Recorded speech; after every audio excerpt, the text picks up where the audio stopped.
All right. Okay. Hi, Meera. Thank you for being here again. We had a short call a couple of weeks ago, and that did so well. So I thought I have to get you back on for a proper call to discuss all things money and mindset. And a lot of my audience are, looking for alternatives to their 9 to 5, or they're transitioning out of their jobs, or they've just started their new businesses. And everyone seems to have a very different relationship with money, and everyone seems to be thinking about money very differently. But one thing that I've found in common amongst all of them is really this attachment to money, and how, when they're investing in their own business, they're struggling to, because they don't have a flow of income. So we'll get into that in a minute, but let me just introduce you. Meera is a money mindset coach. I know that's not what you like to be called. I know you don't have a name yet. Do you have a name yet for yourself? Still working on it. Still working on it. Okay, okay. I don't know. I mean, you do so many things, but your specialty is financial advice and basically how to manage your money. And I think what I love about what you do is that you bring into light the fact that it's not just about the money. There are so many things linked to our relationship with money that affect our relationship with money, and therefore how we perceive it, and therefore how we receive it, or therefore how we lose it, or therefore how we spend it. That's something that's not come to my mind till I've started my business. Now, till recently, I had a full-time income. My entire life, I've had a full-time job with a generous income coming in. So I've always felt an abundance with money. But suddenly that tap has been switched off. And I'm investing in my own business, and I'm not afraid to invest in my business. But I am conscious that there's not the same amount of money coming in as there is going out. So suddenly what's happening is I'm getting very attached to my money and tight, and starting to feel like it's going away and scarce, and therefore operating from lack. And it's all so complex. So it would be great if you could talk a little bit to us about, where does this attachment come from? What, why is this happening now? And, how do we shift beyond it so that we can actually heal that relationship we have with our money, to move forward and take the leaps we want to take in our life? Absolutely. No, I think it's so normal to have this attachment, and it's not necessarily an attachment to money, but more an attachment to security, right? Like you're so used to receiving the money that you were receiving from your job on a consistent basis, and there was that stability and that security. And part of being an entrepreneur is kind of saying no to that stable foundation and building your own foundation. And I see it so often. I work primarily with entrepreneurs, and I see it so often come up. People didn't realize they had these feelings about money until they started their entrepreneurship journey and realized, like, oh, in the past, it was easy. Money came in, I knew exactly how much was coming in, and so it can go out. I always say it's actually really easy to manage money if you have a job, because you have tangible numbers to work with. You can create a system and create a plan that works. You know exactly what's coming in. Whereas as an entrepreneur, our businesses operate in cycles. So we'll have months where we'll have money coming in, and we'll have months where we don't have money coming in. And really fortifying our nervous system against those dips is such a huge part of being an entrepreneur. And I feel like it's almost like not necessarily um, being okay with not having money come in, but really shifting our focus from money to growth in our business. I'll have entrepreneurs come to me, and maybe they'll have debt, and they're like, I can't stop thinking about this debt. This debt has such high interest. This is how much I'm paying in interest, and it's totally stressing me out. Can you help me get rid of this debt? What do I do? And it's like, wow, you're spending so much energy focusing on the debt that you don't have any more life force left to build your business. If you'd taken all that energy and focused it onto your business instead, you'd start to create sources of revenue to help you pay your debt, right? So even as a business owner, like you said, we grasp onto the money, and it's detrimental to the growth of our business. You cannot build a house from nothing. You have to start somewhere. You have to figure out how to invest in resources and materials and time before you can actually build your house. And so running a business, you're required to spend money. You have to be comfortable with those outflows so that you can create something that'll eventually have inflows. And so a big part of it, I think, is just understanding the sequence of events and how different it is from just having that regular income, having that regular 9 to 5 job. How do you rechannel your energy? Okay, I suppose Mhm, when you're working on growing your business, if you just focus on growing your business, that's mhm, one way, like you said. mhm, But it's still like for me, for example, I'm all focused on growing my business and I am spending a lot of money on growing my business, investing in communities and learning and whatever I need to learn and ads, whatever I need to do, right? mhm, But at the back of my mind, I always have this yikes, but I'm not, when is my bank balance going to go zero? And then when that happens, what am I going to do? But at the moment, it's easy for me to say, park that thought because my bank balance is not zero. mhm. But, so, and then what ends up happening is the spiral of operating from a place of lack. So it's like, okay, I should spend this much. It will really help my business, but it's going to put a big dent in my security net, which I Mhm, have perceived as my hard-earned secure money. So mhm. how do I not think about that when I can see it going and me just paying bills all the time? How do you do that? Like what do you recommend? And I know it's very hard for you to tell us in a short call, but like any tips to be able to shift that focus? Absolutely. So I think part of it is really recognizing the money that's going out is an investment and you're receiving something in return. A lot of the time we see our bank balance going down and we see a negative outflow. And because the positive inflow is not tangible, right? It's like you spent on this, if you were to do a currency exchange and you give them one currency and get another, it's an exchange and you see the tangible currency and it doesn't feel like a loss.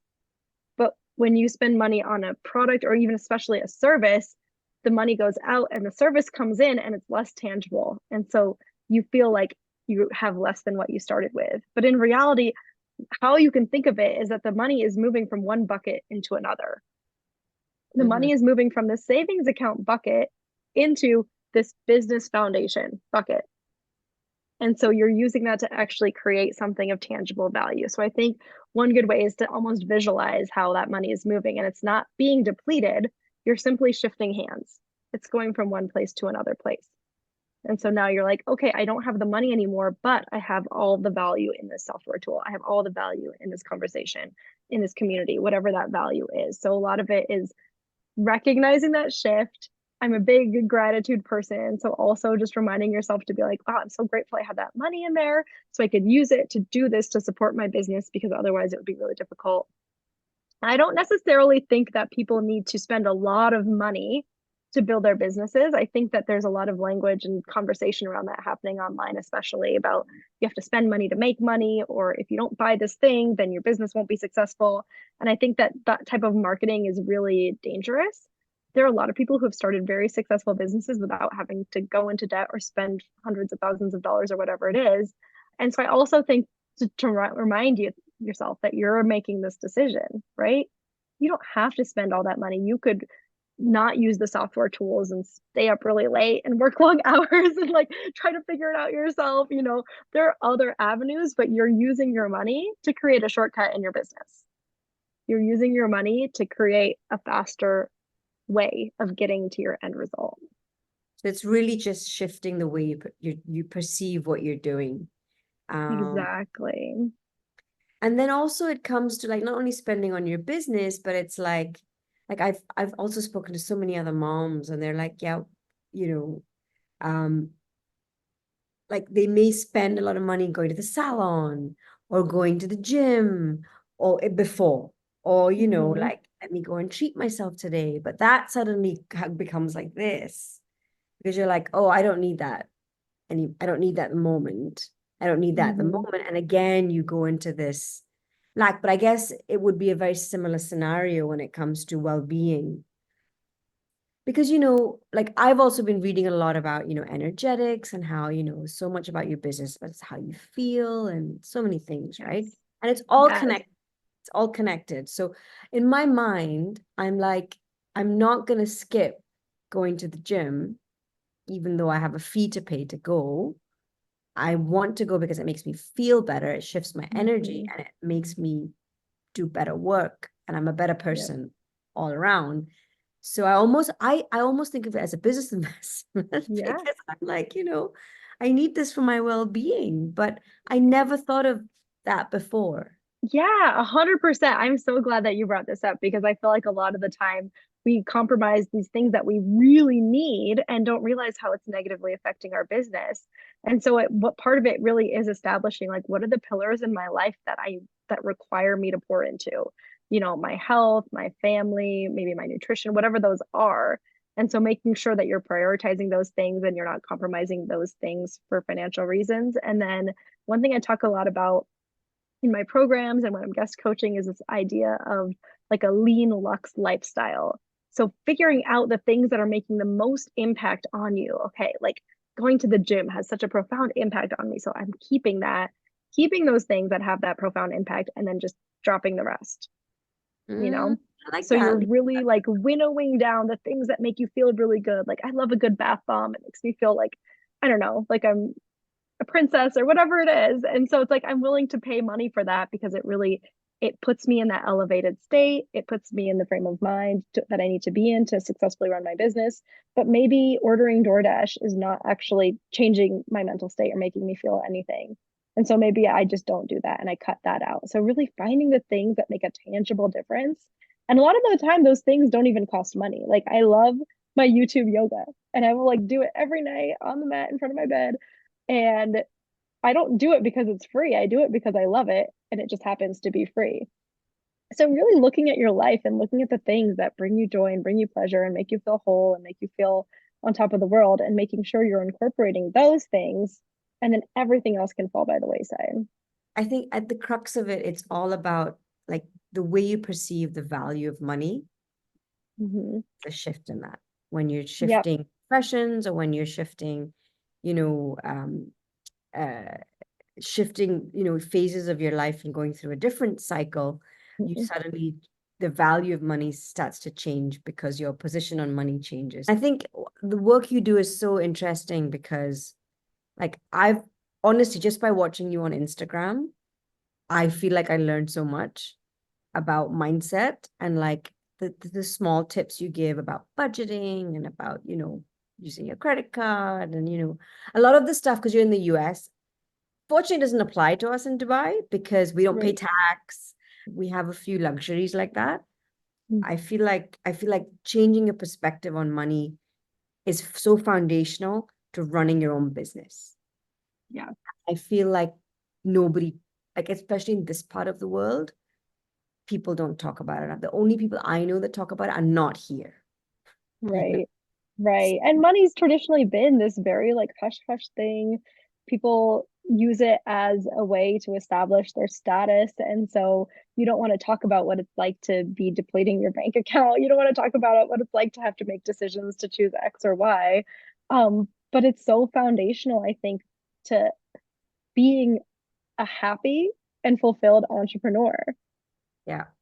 It is so easy to go through entrepreneurship and feel like it's never enough and feel like there's something always missing and feel like there's someone always ahead of you. And once you really focus on your relationship with money and heal your relationship with money and feel good about the money you do have and, sit in gratitude, all of those things, then you're going to be a much happier entrepreneur.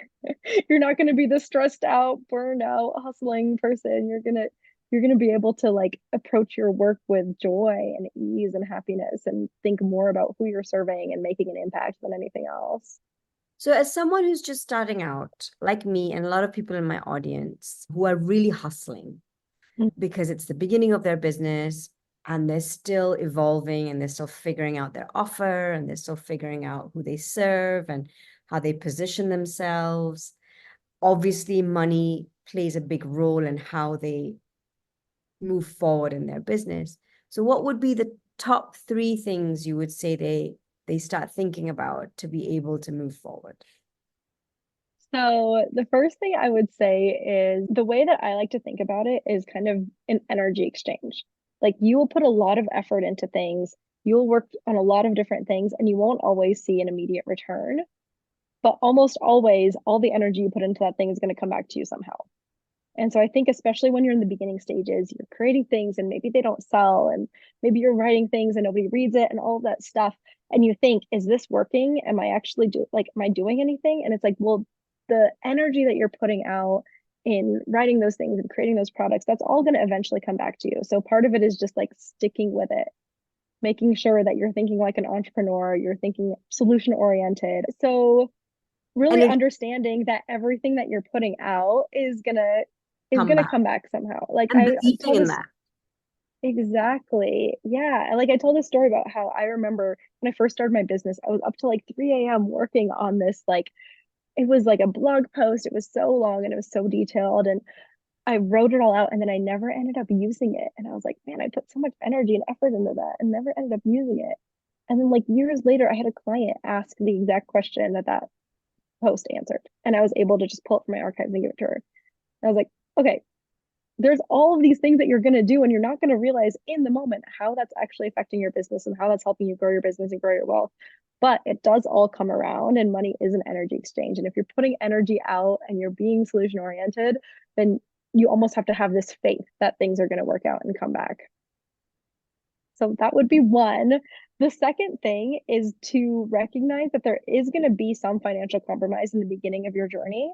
And some of the most successful entrepreneurs that I know personally, have, before they became entrepreneurs, they established a lifestyle that was so lean that they were so happy with. And so their entrepreneurship journey was not about becoming wealthy, even though it did lead to them becoming wealthy.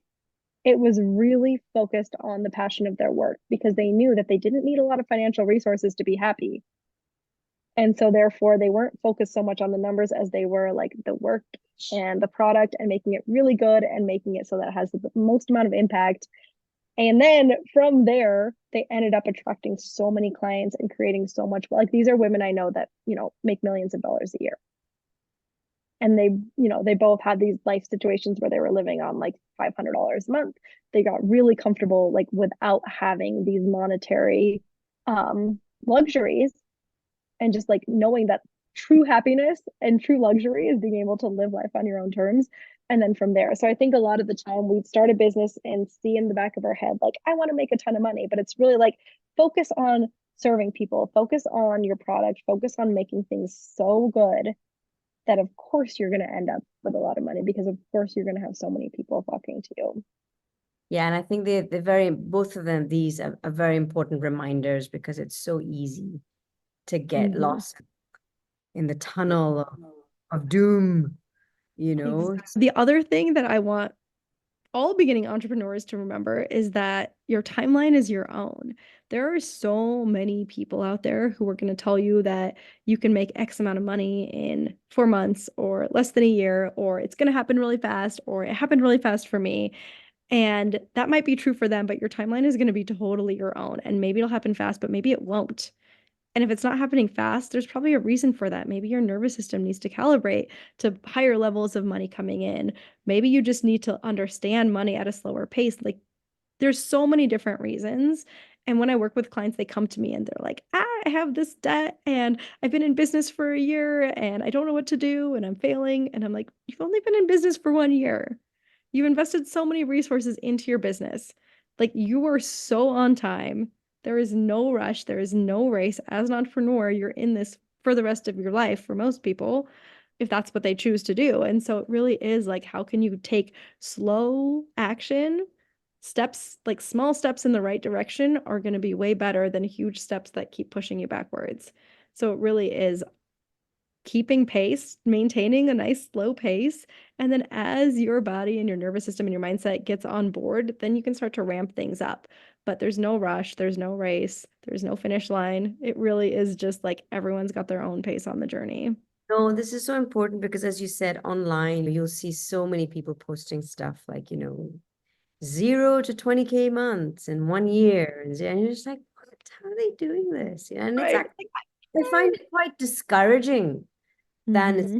encouraging because then you start thinking, oh my God, I'm so behind. I must be doing something wrong. And then you start running around like a headless chicken, feeling like Yep. you're doing something right, where you're absolutely right. Like everybody's business is unique to them. And there is Mm-hmm. no formula. There is no formula, right? For business, Yep. everyone's journey is different. And you just, people don't talk about this enough. They just, 100%.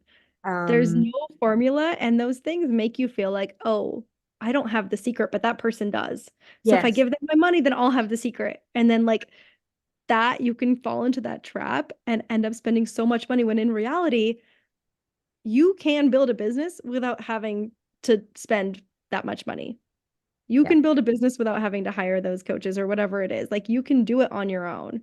It just takes trial and error and you putting yourself out there and making a fool of yourself and all of those things, but you absolutely can. Like I firmly believe that you should never invest in a coach because you think that it's because that's the only way to succeed.